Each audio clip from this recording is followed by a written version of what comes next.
let's talk about this mini lawsuit that was filed in South Carolina by, I think his name's Noah. And I wouldn't have planned on like saying the kid's name, or I mean, I guess it's not really doxing someone if there's like a public record of a it's public lawsuit. record. It's fine. Yeah. But you know, he's and I'll be honest, I'm not going to criticize him for the cooking hot dogs in a Lowe's parking lot or whatever it was, because I don't know how old he is. I mean, that shows some initiative. I think that's kind of a cool thing to do. Sure. However, you know, trying to file a class action lawsuit against the entity of Hex, and or I guess it's technically against Richard Hart too, for losing $400 isn't probably the most admirable thing to do. But I think the blame here lies 99.9% on this group of attorneys. Yep. Who are clearly taking advantage. I don't know how old this kid is, but I think they're pretty clearly taking advantage of him and trying to turn this into a class action lawsuit. I would equate some of the things that we're seeing them do, these attorneys, which, I mean, I'll just say who they are. What's their names again here? I think it's Chapel. I put it in the tweet tonight. Douchewagons. I don't know if it's Chappelle. I doubt it's Chappelle. Then I might support him if it was Chappelle. But Chapel, and Newman out of South Carolina. They actually have a Twitter account. If you guys want to check out their Twitter, you know, all I'm saying is just check it out. You know, see what they tweet about, you know, whether you want to engage with them and whatever you would like to say to them. You know, I'm not recommending anything, but they're I'll go ahead and put it in the chat, actually, if anybody would. I wouldn't even interact with them. I wouldn't give them any kind of advertisement. If people want to find them, yeah, but you might want to see what they're all about, though. I'm just recommending if you guys want to check these guys out. But yeah, if you would go to their Twitter, you would see that they don't tweet often. They have 16 followers. But they tweeted about a year ago here on July 31st, 2023. Our law firm filed a class action on behalf of individuals damaged in this investment scheme nearly 1 year ago. So this has been filed since 2022. It's good to see the federal regulators stepping in to stop this nefarious behavior. So they're supporting, of course, the SEC lawsuit, which we know is fraught with literal complete and utter disinformation. I don't know what word you want to use, but like made up stuff, literally. Yeah. As well as this lawsuit. We are seeing stuff come out now. We'll get into some tweets to uncover it, but they purposely mislead the judge in one of their statements, pretending that this kid bought Hex at 42 cents, but it was actually 4.2 cents, and they worded it weirdly and showed it in a way to make it look like it's 42 cents. Among many others. It was 0.42 cents. So it was 0.0042 was the 0.0042 is where it was at. Right. Yeah. Yeah. So there's a little bit of shenanigans with how they worded that. But what I'll say first, and then we can go into that nuclear herbs tweet, is we didn't know about this. We first talked about it last week because Matty Allen brought it up on his stream. Opened up a donation address for an amicus brief to be filed. Within 1 day, that money was donated. Don't know who it was. Don't know who, why, how, or when, but it was there. The amicus brief has been filed on behalf of Richard Hart and Hex by an attorney, I believe, in South Carolina. We now find out that Ben Dubard, who we've known for a while, I did not know he was in South Carolina, but evidently he is, and he's now gotten involved with this. And as a result of all of these things, the part of the case that was taking place this past yesterday, has been basically there's been a continuance filed. So I mean, it's going to continue to go out. But this went from a wrought with all sorts of not accurate information lawsuit filed by somebody who was just salty because they lost some money in an investment, like anybody does, because he made incorrect financial decisions. That went from unopposed to, okay, everybody's showing up here. Now they're showing people's tweets in court. This tweet that we're looking at from Nuclear Herbs, I think, was shown in court with him even calling them a douchewagon or something like that. Yeah. Who knows? Maybe part of this stream will be there. So hi, everybody. If so, I don't know. But I love the fact that this is being heavily publicized now, because we don't even have to do anything. Like, there are people out there that are trying to like hurt this kid and stuff socially, which I think is bullshit. That we don't advocate for that. I think that's horrible, and we're not saying anything about that. But I think it's good that we just expose it for what it is, because what it is trash. I don't think there's Yep. any lies that we have to make up, unlike these attorneys in this case, Yeah. because they want to line their pockets and take advantage of a kid. So, do you want me to read this tweet, or do you want to read this Herb's tweet, or just Go take what ahead. The one thing I did want to bring up though is any class action lawsuit, it's all about the lawyers. This kid lost $400, and there were several people out there that said, "Why don't we just send him the $400?" And my reply was pretty simple: is if he gets paid, everybody that lost $400 is going to come out of the woodwork looking for their piece of the pie. So, that's not the way to handle it. I feel bad for the kid. Yeah, he made a bad choice though, but it's like everybody gets a participation trophy. What is this? Like, this is investing. It's not a guaranteed thing. Crypto is a risk, right? Just like any other investment, you're speculating.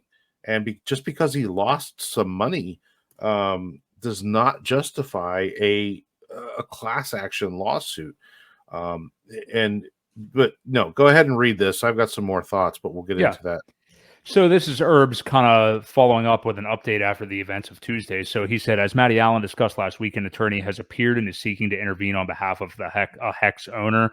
Remember, Noah Vion, that's the kid's name. The plaintiff who sued RH is attempting to have that case certified as class action so his attorneys can try and collect a pile of money in attorney's fees while everyone else takes it in the tailpipe. Noah's attorneys immediately filed an objection, inserting my entire tweet where I called them douche wagons. I thought that was honorable that they didn't censor that part, but then again, you should always consider viable alternatives when looking at any situation, right? So maybe they agree, who knows? Earning their moniker, they straight up lied to the court in their filing, telling the court that the price of Hex when Ben, intervener, bought in August 2020 was 42 cents, which everyone here knows is complete bullshit. They lied because they wanted the court to think that Ben almost certainly suffered a substantial investment loss. Their words, not mine. Maybe they'll correct the obvious falsehood as they required to under the ethical rules. Maybe they won't. Maybe the court will find out another way they've been lied to. I guess we'll just have to wait and see. Now, it does say that it says price of Hex on August 2nd, 2020 was 0.42 cents. Now, it is written like they wrote it in a way where, to the eye, nobody would write 0.4 of a cent that way. That looks like 42 cents because it's 0.42.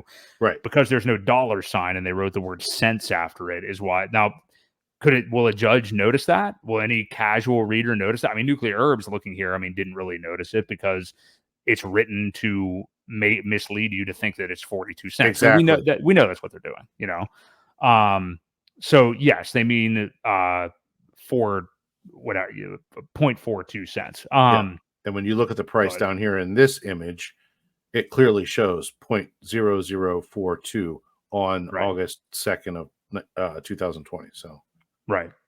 But the thing they're not going to be able to do is to prove in any way that Hex is a security or that anything other than this kid's investment. He did what we all have done. Like you just said, Ewok, right at the beginning of this. Like, okay, you give the kid the $400. Okay, well, we've all sold for losses stupidly. Yeah, and the S&P 500 down to whatever Terra Luna in this world. We've all done that. So yeah. Anyway, go ahead. Well, yeah, and not to mention, I just totally blanked on what I was going to say. Yeah, I don't even know. No, it's all good. I think it's just a miss. Like they're doing this on purpose.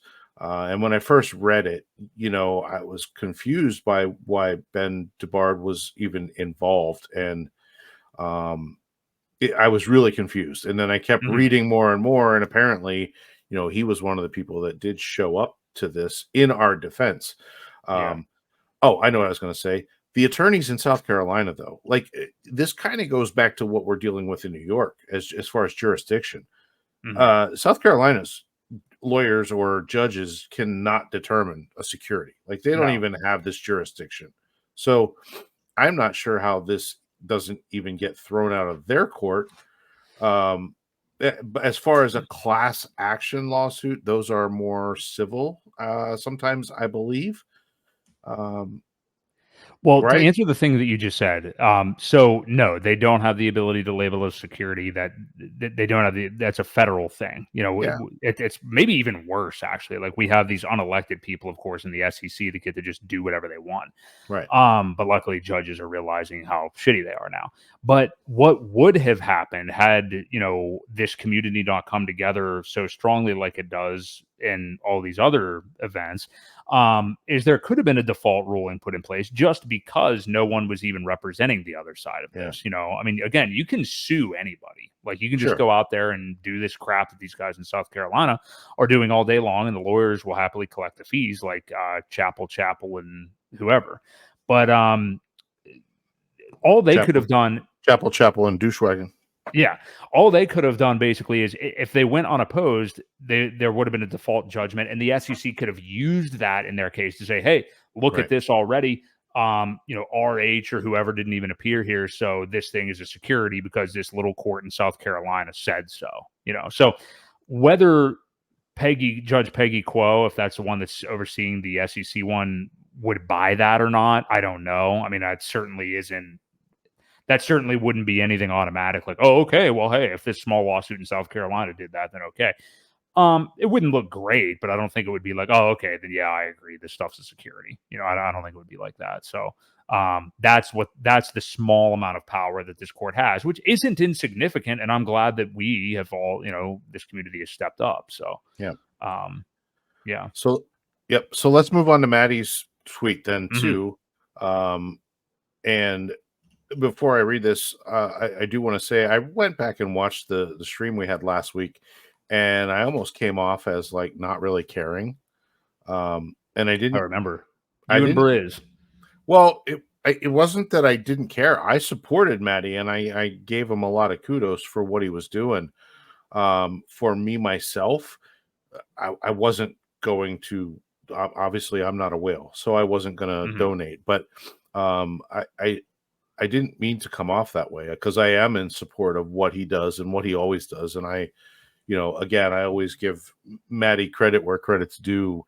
He always goes over and above of what's expected, of people and their, he definitely deserves his accolades for this. So Yes. Yeah. if I came off that way, I didn't mean to. I just I was more in the position of, well, I'm not going to be able to do anything about this myself. So but yeah, I felt like I kind of came off the wrong way. But again, I do want to give Matty credit for what he does and putting all this stuff together. I think Briz initially missed this, and maybe you did too. I think Maddie laid it out well last week. Is like, if we hadn't had this kind of representation in this small, mostly insignificant case, yeah, there could have been some default judgment put in place, and why give the SEC anything at all, Sure. in that other lawsuit? So Sure. I think this is terrific. And frankly, like when you just see like the nature of these attorneys taking on a case like this and then fudging the truth even more, it motivates you even more just to try to smack this stuff down publicly, Yep. And I'm sure that their law firm is like looking into all this and seeing some of this stuff because, it's international. It's not just something in South Carolina. Like there's a lot of people that really care about this and a lot of people that care about Hex, Pulse Chain, and this stuff and want to see it succeed than people who realize that you lose money on investments and that's your own fault and that's just life. Yeah. It's all part of it. So Maddie's tweet. Great progress, Hex fam. A continuance was granted in the South Carolina Hex case today.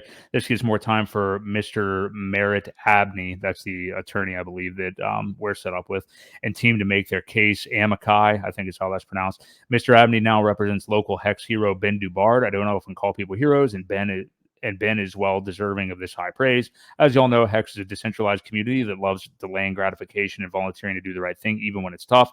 The Hex community really impresses me these days. Folks seem extremely united in defending the best interests of the majority of Hex users like Ben. You and I against up against bad precedents. I imagine RH and Satoshi would be very proud of the Hex community. Shows the ability to rise to challenges without a central authority or managerial efforts.